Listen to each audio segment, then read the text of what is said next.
Oh, hello there. Don't mind me, I'm just being all stealthy and such with Ivara, the newest Warframe on, well, Warframe.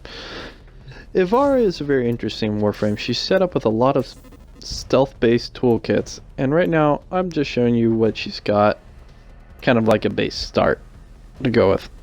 Sorry, still trying to figure out this new simulation area. So, even with multi-shot, it only takes over one bow. Check this out. You can go through the floor. And because of Ivara's, I guess, loot pickup range with my vacuum, I'm going to constantly pick those up. I apologize for the annoying sound. Now let's go into some of the build. I use the cerata.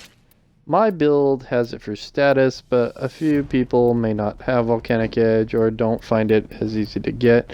So you may want to remove it and get, true steel, whatever. But in all honesty, I don't find it much more efficient with true steel.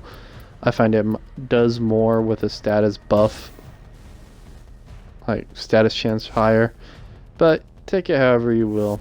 We'll use it like this. This is my furis. I have shown this before in my Nova Prime build. I will be redoing a bunch of my builds after U18 with some of the weird updates. Such. This is my rakta cenros. You must be mastery rank 12 to have this. Use it to just use it, let alone get it. Okay. Now the Paris Prime is a great alternative for her. I'm not really a big fan of the Dread. I know the Dread's very quick. It deals slash. It makes all those people who use bows, wet dream, and all that. I'm not a fan of it. Never have been. I got it at the beginning and I pretty much tossed it aside and used the Paris Prime. Then I got the rakta cenros, toss that away. Now, in truth, with this setup, I was focusing on duration and energy efficiency and a little bit of range, just kind of to buff the standard areas, and it seems to be doing well. Now remember, your Artemis bow is buffed by the stuff you have on your normal bow. So whatever mods are on this, buff Ivara's, final attack. God, that thing is irritating me. Now let's go down here. We're gonna show off some of her powers. First up, a rip line. This is extremely, I'd like to say that, important when you're using her for stealth.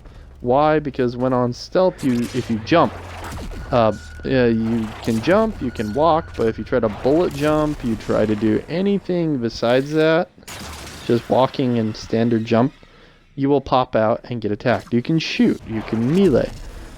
Granted, it has to be silent. Now, here's one of your benefits. You can just turn off your invisibility and go in your handy-dandy little invisibility bubble.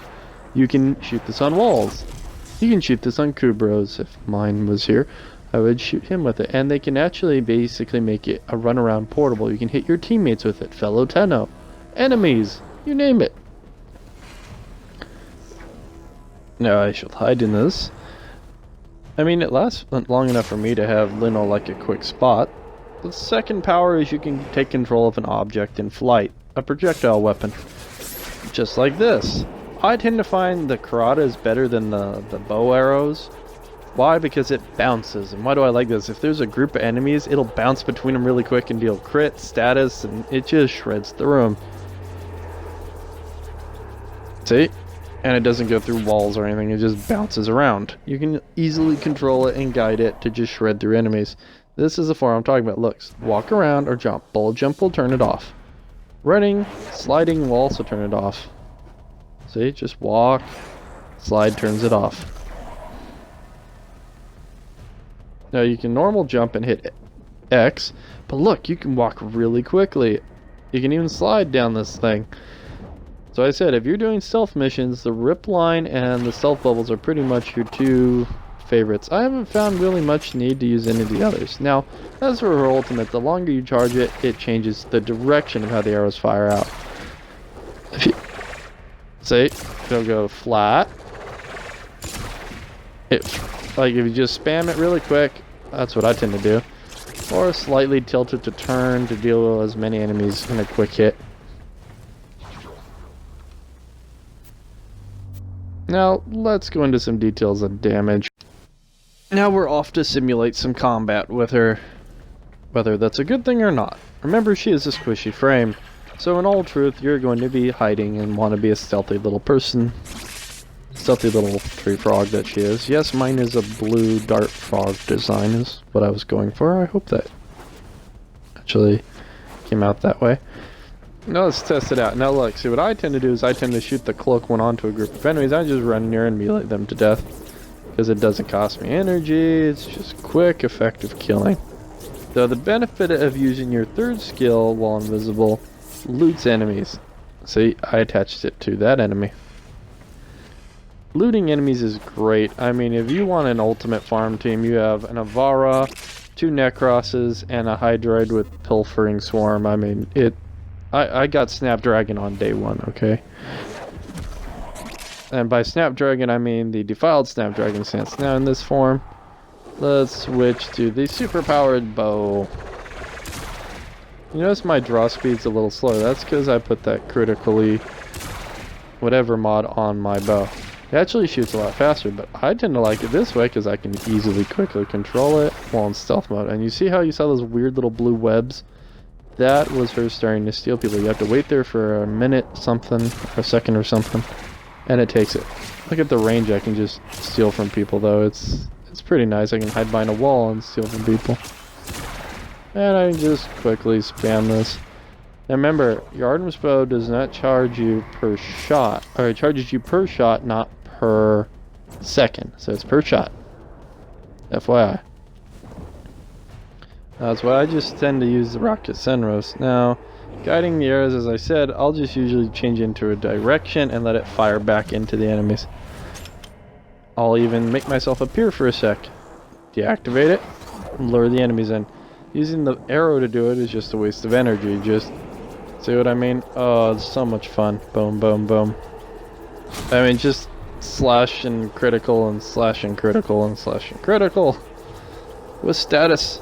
Oh, that pain. And why do I say slash? Because with the Asteroid Twilight, you tend to do a puncture slash combo, not just the innate toxin and status. So it's actually really fun.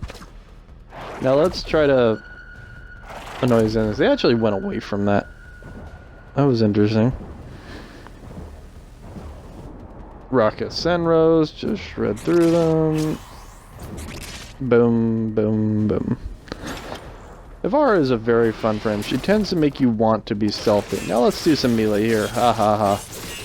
Please note the puncture and slash. Oh, I fell off. Oh wow, I think he did too. Whatever. That was kind of depressing. Having fun with that too. In truth, I find the just B spam attack with the cerata not as fast as just actually drawing it out.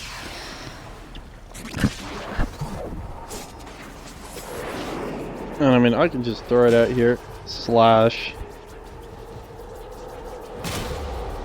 So in my opinion, duration and efficiency are the big buffs to her. Because you've got stealth damage, you've got unaware damage. You really don't want to be close up.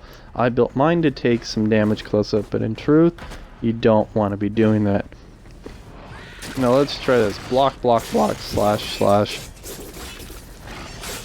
Is that guy writing on my thing and say you just shred him to pieces? Aw, man. Not sure how I feel about this simulator, guys, but this was an interesting development. Enjoy Ivara, and I hope you guys go soon. I shall now vanish.